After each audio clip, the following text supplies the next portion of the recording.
Agora, eu convido vocês a abrir a sua Bíblia comigo. Olha, eu vou falar o texto, e você vai falar assim: eu já li isso. Que bom que você já leu isso, agora vamos entender isso. Abre a sua Bíblia comigo no Evangelho de João, capítulo de número 5. João, capítulo de número 5. Evangelho de João, capítulo de número 5.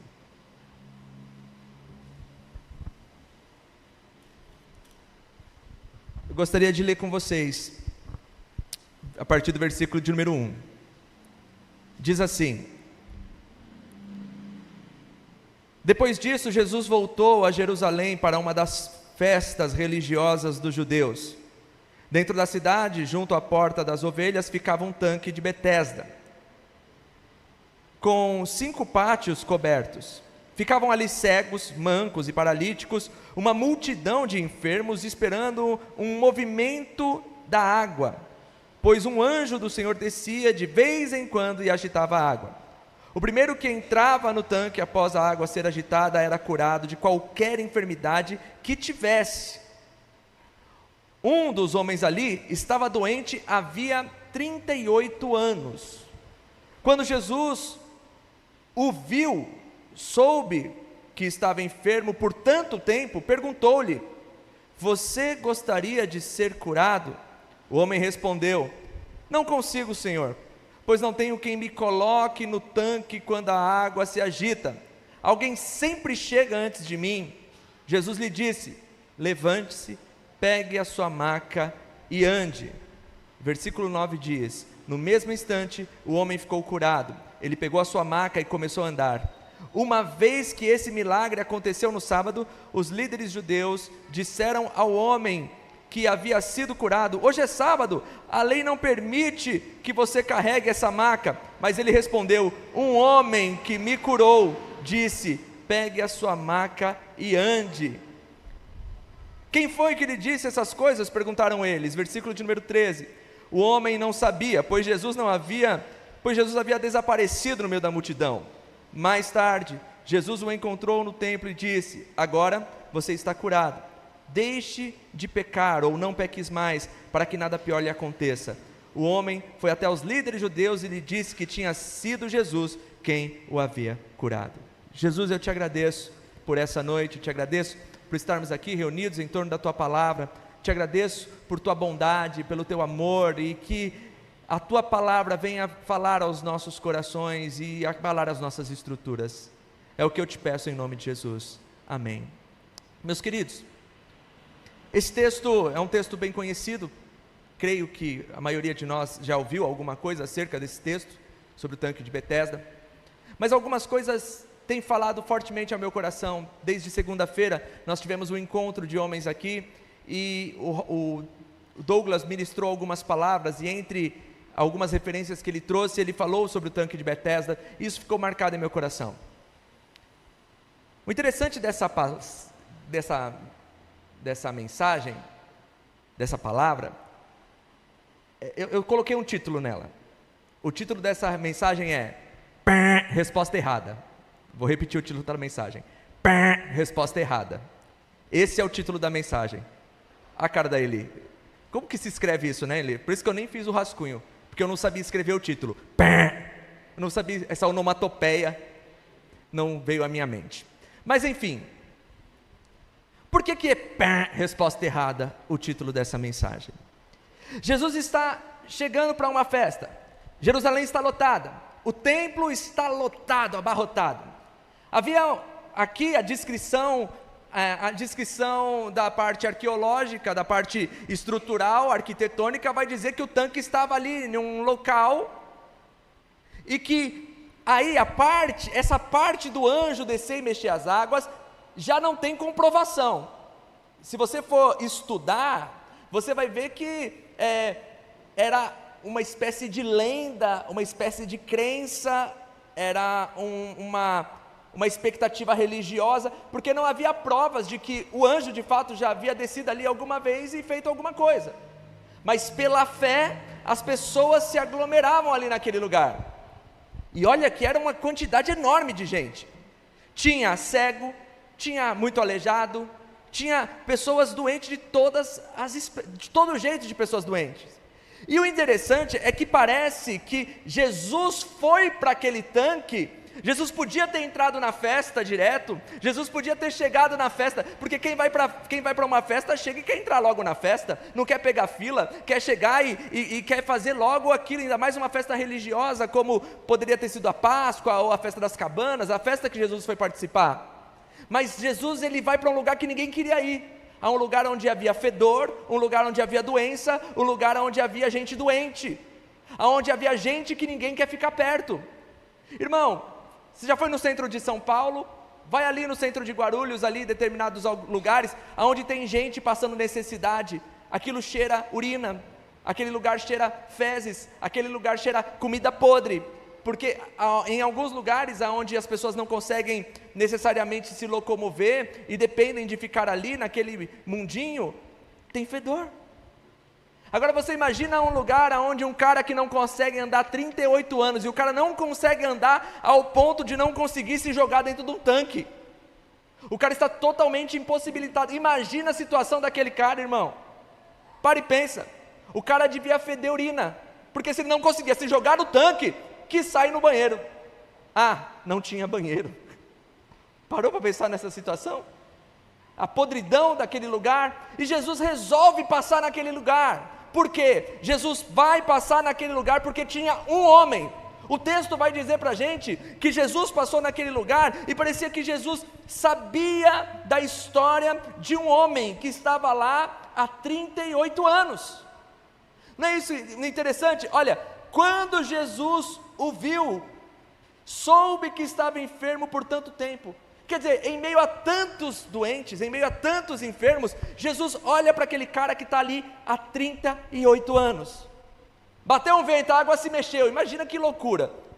Se qualquer vento que passasse e mexesse aquela água, irmão, era cego pulando, era gente jogando o outro, vai, e aquela pessoa, cara, a água se mexia por causa do vento, era nego sendo jogado, é uma loucura. As águas se mexeu, você curado. E aquele aleijado no chão, na altura do chão, não conseguia ver nada, só via uma multidão correndo para lá. Ele ia lá saber se alguém foi curado ou não foi. Ele só sabia que ele continuava naquele lugar. Sabe, eu fico pensando, o que Jesus viu nesse cara? Tinha um monte de doente lá, tinha um monte de cego lá, tinha um monte de coxo lá, mas por que Jesus olhou para esse cara? Você já parou para pensar nisso? O interessante é que tem um dado que o João traz para a gente, é que faz 38 anos que aquele cara está ali, 38 anos, sabe o que Jesus viu naquele cara? Fé, viu fé, ele viu fé, porque o que fazia aquele cara estar lá há 38 anos? A fé de que uma hora ele poderia ser curado. Devia ter muitos doentes, muitos enfermos, mas que iam e voltavam para suas casas, muitos doentes, muitos enfermos, que cansavam e iam embora, mas aquele cara não tinha como se mover.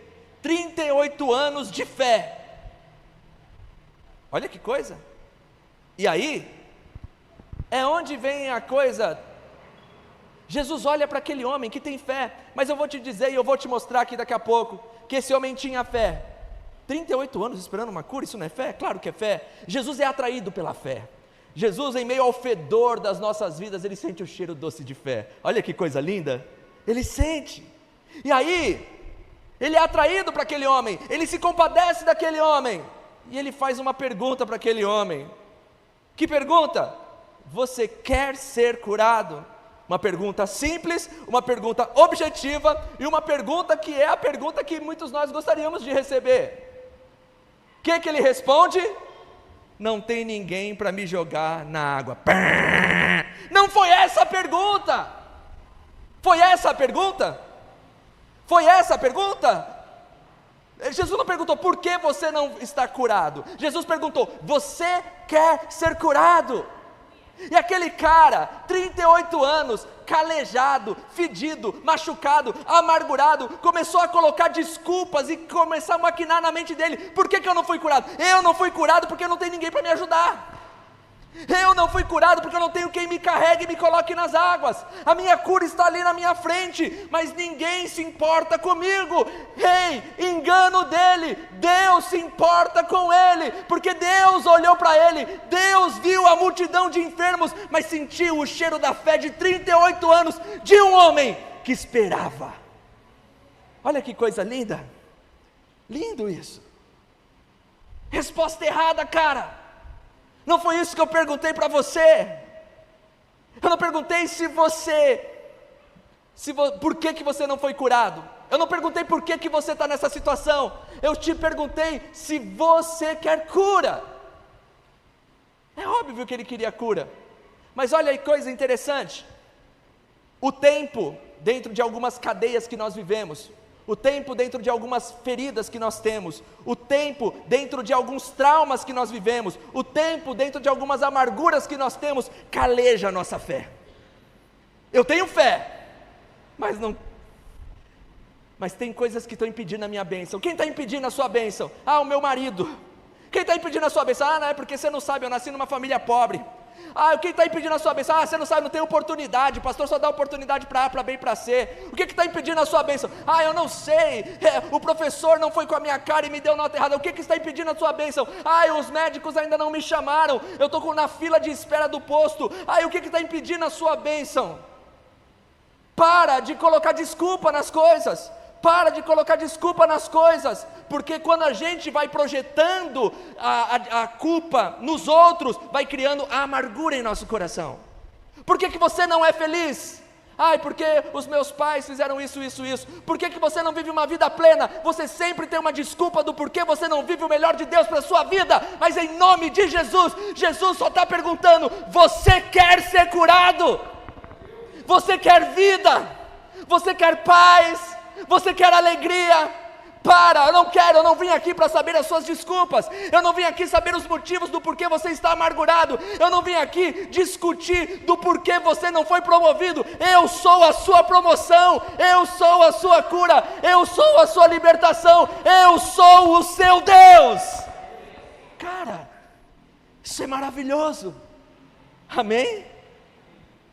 E quantas vezes a gente não está assim na vida? Tem fé para estar 38 anos, mas a fé foi colocada dentro de uma camada, de uma crosta de amargura, uma fé engessada, porque foi criando raízes de amargura, porque ficou olhando, olha, tá vendo, o Rogério tem quem o leve, e olha que paralelo que eu quero fazer aqui rapidamente, que o Senhor colocou em meu coração. Lembra daquele cara aleijado, que tinha uma multidão, e eles falaram: vamos levar ele na presença de Jesus? E os amigos carregaram aquele aleijado, que já estava há anos aleijado, fizeram um buraco no teto e desceram Jesus. Como é bom ter amigo. E aí aqueles caras acreditaram: se nós levarmos ele até Jesus, Jesus pode curar. Que bom, Jesus pode. Se você levar os seus amigos até Jesus, Jesus pode curá-lo. Mas e quem não tem quem o leve? Isso é interessante, porque isso quebra a fórmula secreta, porque tem gente que acha que Jesus tem fórmula secreta. Não tem. Jesus quebra paradigmas. Não tente colocar Jesus dentro de uma caixinha. Jesus não é para ser colocado dentro de uma caixinha. Jesus age assim. Não, ele age quando os amigos trazem, mas ele age também na vida daqueles que não tem quem carregue eles. Aleluia. Quantas vezes, será que você não está com uma fé engessada também? Vem para a igreja falando assim: eu vou lá cultuar, vou lá, mais um culto, senão o pastor vai olhar para a minha cara. Eu vou lá, mas eu quero dizer que daqui sai palavra de vida para a tua vida. A palavra, ela ainda gera vida na tua vida, ela deve gerar vida na tua vida. Não ache que os outros vêm e recebem. Eu acho muito engraçado, olha que coisa interessante, uma coisa que está acontecendo aqui no nosso meio. Eu brinquei aqui com vocês, falei até domingo, eu vou no açaí quase um dia sim, um dia não. Eu puxei um relatório lá do açaí, do prêmio do navio, do transatlântico. Eu tenho 210 cupons concorrendo ao transatlântico do açaí. E o irmão Bruno comprou um mixer de R$100 e foi sorteado para o cruzeiro. Glória a Deus! Olha aí. Não é uma bênção? Não é uma bênção? É uma bênção. Deus me ama menos porque eu tenho 200 e poucos cupons e não ganhei? Não, Deus não me ama menos, Deus me ama igual. Deus te ama igual. Não importa quantas vezes você viveu, quantas vezes você foi, quantas vezes você fez. Foi como a Gabi disse, se não foi para ser, é porque não era para você. Será que a gente consegue compreender isso? Se não aconteceu, é porque não era para você. Você pode ter 5.000 cupons, você pode ter ido 100.000 vezes em tal coisa, se não aconteceu, foi porque Deus não quis, e ponto final. E o Zezinho que estava passando na rua foi lá e conseguiu, e amém, louvado seja o Senhor, porque era para ele. Será que a gente consegue pensar assim na vida? Esse cara, Jesus pergunta uma coisa simples para ele: você quer ser curado? A amargura, a angústia, a aflição colocou no coração dele a ideia do tipo, não tem ninguém do meu lado. E às vezes é assim na nossa vida, como eu disse, às vezes a gente fica projetando nos outros a frustração do nosso agora, a gente fica projetando e culpando circunstâncias por nós não estarmos vivendo algo agora. Mas eu quero que essa palavra quebre isso do seu coração, porque Jesus foi até aquele cara, Jesus olhou para ele e falou assim: e aí, tem um monte de cego aqui, tem um monte de aleijado aqui, todos eles estão enfermos, colocando a esperança, mas Deus viu o tempo da sua aflição, Deus viu o tempo da sua fé. Você tem tanta fé, mas não tem tanta fé assim, porque acha que as coisas não vão acontecer, porque está dependendo de ter pessoas para te jogarem, pessoas para te lançarem. Ei, Pedro e João estavam indo para o templo, tinha um coxo. O coxo pede: me dê uma esmola, dá alguma coisa para mim aí, cara. Pá, vocês estavam andando com Jesus, vocês devem ter dinheiro. Aí Pedro fala assim: cara, eu não tenho, João, tenho prata nem ouro, mas do que eu tenho eu te dou. Levanta e anda. Ele pega o coxo e puxa pela mão, ele dá um incentivo moral. Só que esse outro coxo não, esse coxo de 38 anos, sem perspectiva, e com a fé calejada, como eu disse, Jesus não dá a mão, Jesus não estende a mão, Jesus só fala para ele, Jesus dá uma ordem, fala: pegue a tua maca e vá embora, você está curado. Uma palavra. Lembra da Cassiane? Basta uma palavra apenas. Lembra?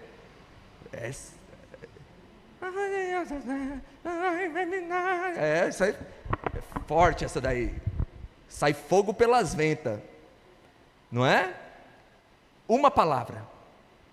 Jesus direciona uma palavra para aquele cara, e quando a gente pensa que o cara está tão calejado, ele ouve essa palavra e fala assim: eu vou, e ele fica em pé, e ele sai andando. Ele, joga aí o 7, o 8, levante-se, pegue a sua maca, ande. O 9, no mesmo instante o homem ficou em pé, ninguém deu a mão para ele, ninguém puxou ele, ele pegou a maca e começou a andar.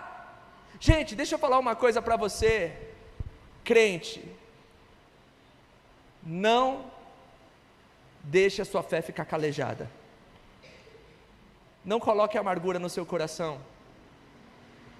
Mas uma coisa eu vejo aqui: você tem fé em Jesus? Você tem fé em Jesus? Não importa quantos anos você está na situação que você está esperando um milagre. Sabe o que foi o diferencial desse homem? Obediência. Foi obediência. Porque Jesus lança uma palavra e ele obedece. Jesus falou: levanta. Tá bom, se o senhor está falando, eu levanto. Gente, parece mentira, mas vou falar uma coisa para você: Jesus está falando continuamente com a gente. Perdoe, doe, humilhe-se, releve, entregue-se, morra para você mesmo. Parece absurdo. Aquele cara com 38 anos, ele podia ter olhado para Jesus e falado assim: Ô de Nazaré, você está de brincadeira comigo, velho? Eu estou aqui há 38 anos esperando alguém para me jogar no tanque, e você vem falar, levanta. Se eu quisesse eu já tinha levantado. Você acha que eu estava cheio de merda, cheio de xixi aqui porque eu quero? Eu podia ter ido no banheiro, mas eu estou aqui todo fedido, porque eu não consigo levantar. Às vezes a gente está olhando para isso, Jesus está falando, ei, perdoa, libera perdão, e você está falando assim, Jesus, mas ninguém veio falar comigo. Mas Jesus, não tem lógico que tem uma palavra que está falando, vai, faça, viva, porque é eu que estou falando, só obedece, só vai, só faz. Porque o milagre está na obediência, porque uma fé sem obediência não tem milagre. É loucura, é loucura de Deus, para a gente viver o sobrenatural. Quantas vezes a gente não está travado, angustiado, aflito e amargurado com o autor da vida? Fulano está na bênção, e eu aqui há tanto tempo. Senhor, o Bruno vai para o cruzeiro e eu te sirvo tão bem e vou... Não, para! Vive o teu milagre, baseado na obediência. Vai! Tem uma palavra sobre a sua vida, meu irmão. Tem uma palavra sobre a sua vida. Tem uma palavra sobre a sua vida. Tem uma palavra sobre a sua vida que diz, bendiga os que vos te maldizem. Estão falando mal? Deixa falar. Estão caluniando? Deixa caluniar. Sabe o que a Bíblia fala? Ore por eles. Mas é loucura, Senhor. Não é loucura não, é providência do reino. É o agir de Deus, é o querer de Deus entrando de uma forma sobrenatural nas coisas que você não pode mudar. Mas como a gente vai agir se a gente não conhece a palavra dEle? Como a gente vai viver se a gente não ouve a palavra dEle? Em nome de Jesus, o seu milagre está a uma obediência de distância. Ouça Jesus. Ele quer mudar a sua história. Não importa quanto tempo você vive na fé, deixa a fé mover você no sobrenatural, de acreditar que a palavra dele tem poder, que a palavra dele move o que ninguém pode mover. Todos nós temos uma palavra de Deus sobre as nossas vidas, e não será ninguém que vai impedir o agir de Deus nas nossas vidas, a não ser o nosso posicionamento diante da fé que nós dizemos ter nele. Você crê que Jesus tem autoridade? Você crê que Jesus tem poder? Você crê que Ele é o Senhor? Creia, porque em milhares de gente ao seu redor, Ele conhece a sua aflição, Ele vem até você.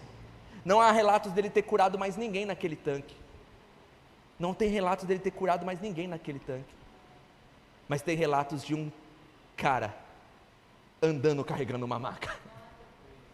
E aí ainda fala assim, cara, que você está carregando a maca? Não, foi o cara que me curou, que falou. Gente, ele não sabia nem quem era Jesus.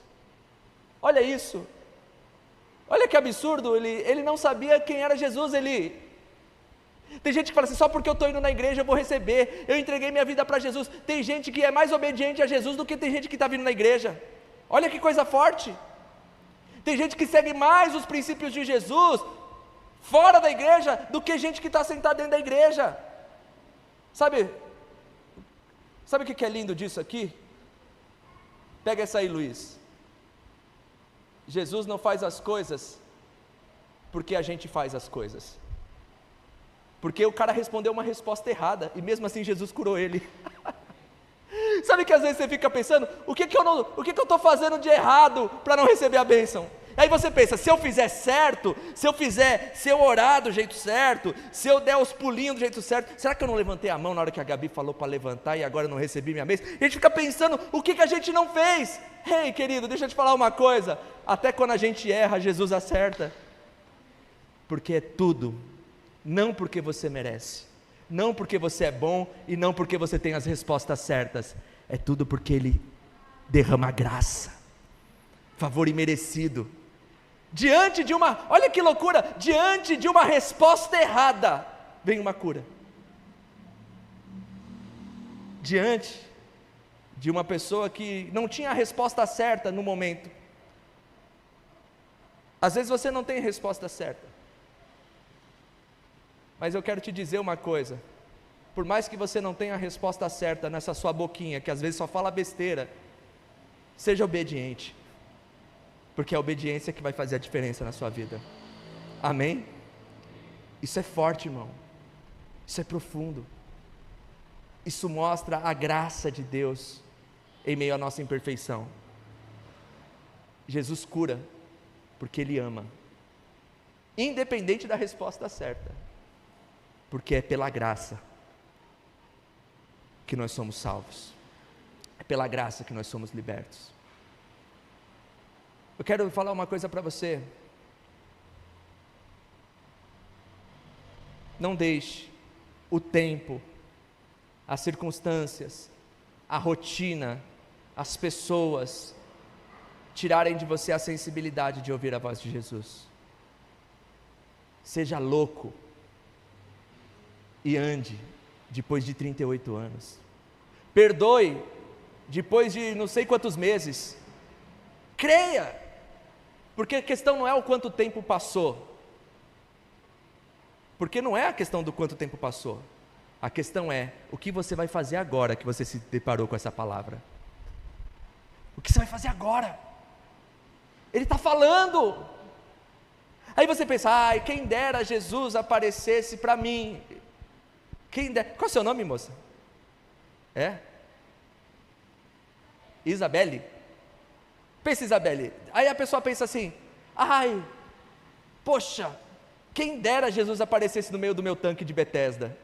Você ia ficar feliz, não ia? Mas eu vou dizer uma coisa: Jesus já apareceu nos nossos tanques de Betesda essa noite, através da sua palavra, porque nós estamos reunidos em torno do nome dEle e na palavra dEle. Então agora só falta a obediência para o milagre vir sobre as nossas vidas. Aleluia. Não deixe se calejar pelo tempo, ou pela ausência de ações, ou ações de algumas pessoas. Viva com base naquilo que Jesus tem para a sua vida. Amém? Você crê nisso? Você crê nisso? Você crê, Clara? Eu disse que eu seria muito objetivo nessa palavra, e fui, porque eu não tenho que encher linguiça diante de um alimento tão maravilhoso como esse, tão puro, prático e verdadeiro. Eu gostaria de convidar você a ficar em pé para a gente orar.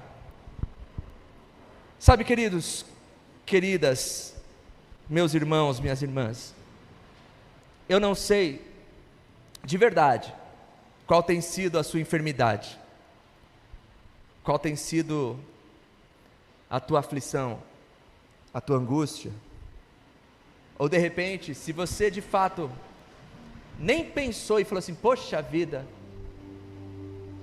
não é que eu estou calejado, não é que eu já não deixo mais as coisas me afetarem, a palavra de Jesus me afetar. E como pode, em um texto tão lido tantas vezes na igreja, a gente ser tão enriquecido? Mas eu quero dizer para você: a graça do Senhor está sobre as nossas vidas. Sabe, o que Jesus tem falado para você e você não tem feito? Ou qual a enfermidade que você tem vivido, a angústia que você tem vivido? Você fala assim: poxa, Jesus, eu estou aqui há tanto tempo. Ele fala assim: então só me obedece, só obedece a palavra, faz o que eu estou dizendo, e você vai ver o milagre. Às vezes a gente está que nem a Marta. Jesus fala: rola a pedra. A Marta fala: Senhor, mas está fedendo. Eu não perguntei se está fedendo, eu falei: rola a pedra. A gente é cheio de resposta errada para Jesus. Jesus fala: eu quero te usar. Aí você fala: mas o que vão pensar de mim? Eu não estou perguntando o que vão pensar de você, eu só estou falando: eu quero te usar. Você fala: Jesus quer te curar, te dar uma paz, uma alegria. Você fala: Jesus, mas você não sabe o que fizeram contra mim, me machucaram, me feriram, abusaram de mim. Ele sabe, Ele sabia que fazia 38 anos que aquele cara estava no poço. Ele sabe de tudo o que fizeram, mas Ele está te perguntando: você quer ser curado? Para de dar desculpa, só se entrega, se abre e viva o milagre de Deus na sua vida. Amém?